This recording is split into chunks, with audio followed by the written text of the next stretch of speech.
Welcome to steno dictation. Dictation 5 second बाद शुरू होगा। स्टार्ट।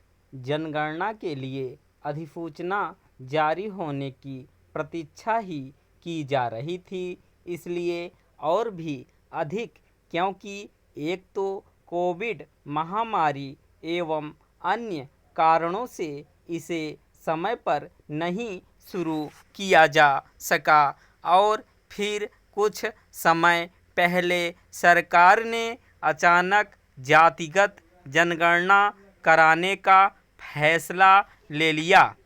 स्वतंत्रता के बाद पहली बार जातिगत जनगणना होने जा रही है। मोदी सरकार ने जातिगत जनगणना कराने का निर्णय लेकर केवल विपक्ष और विशेष रूप से कांग्रेस से एक मुद्दा ही नहीं छीना, बल्कि भारतीय समाज की वास्तविक तस्वीर लाने का भी निर्णय किया।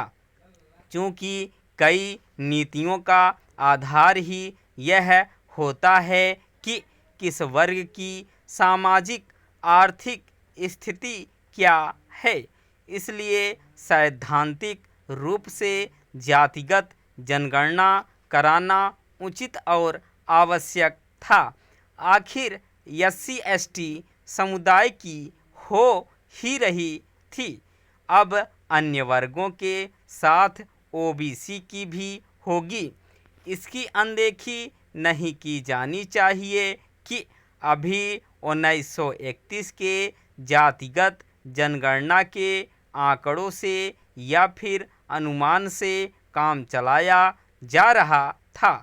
आज़ादी के बाद किन्हीं कारणों से और शायद जातिवादी राजनीति को बल मिलने की आशंका से जातिवार जनगणना से बचा गया। इस आशंका को सिरे से खारिज नहीं किया जा सकता। आज भी कुछ लोग यह अंदेशा प्रकट कर रहे हैं कि जातिगत जनगणना के आंकड़े कहीं उन राजनीतिक दलों का काम आसान न कर दें जो जाति विशेष की ही राजनीति करते हैं। सामाजिक न्याय के नाम पर समाज को बांटने वाली जात की राजनीति नहीं होने दी जानी चाहिए। यहाँ सरकार को विश्व की सबसे बड़ी आबादी की गणना कराते हुए इस अंदेशे को दूर करने के जतन करने चाहिए।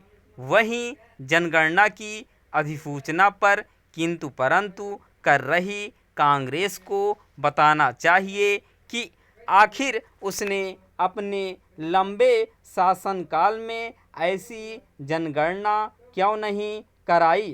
कांग्रेस का कहना है कि मोदी सरकार जनगणना की अधिसूचना जारी कर कोई नया अनोखा काम नहीं करने जा रही है। यदि ऐसा है तो वह बताए कि आखिर उसने जनगणना के जरिए कौन से अनोखे काम किए। अपने कार्यकाल में जातिगत जनगणना कराने की ज़रूरत को खारिज करने और फिर यकायक उसकी सबसे बड़ी पक्षधर बनी कांग्रेस ऐसा जता रही है कि जातिवार जनगणना देश की समस्त समस्याओं का एकमात्र समाधान है। निःसंदेह जातिगत जनगणना से करीब एक सदी बाद भारतीय समाज के तमाम जाने अनजाने पहलुओं की सच्चाई सामने आएगी।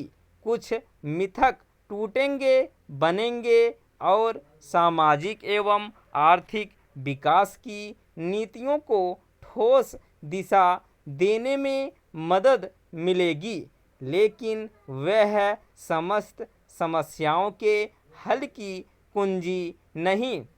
वैसे ही जैसे आरक्षण सभी समस्याओं का निदान नहीं करता, चूँकि 2021 में होने वाली जनगणना अब होने जा रही है, इसलिए अगली जनगणना 2031 में शायद ही हो। जो भी हो, जनगणना के आंकड़े परिसीमन के साथ महिला आरक्षण लागू करने का आधार भी बनेंगे। स्टॉप।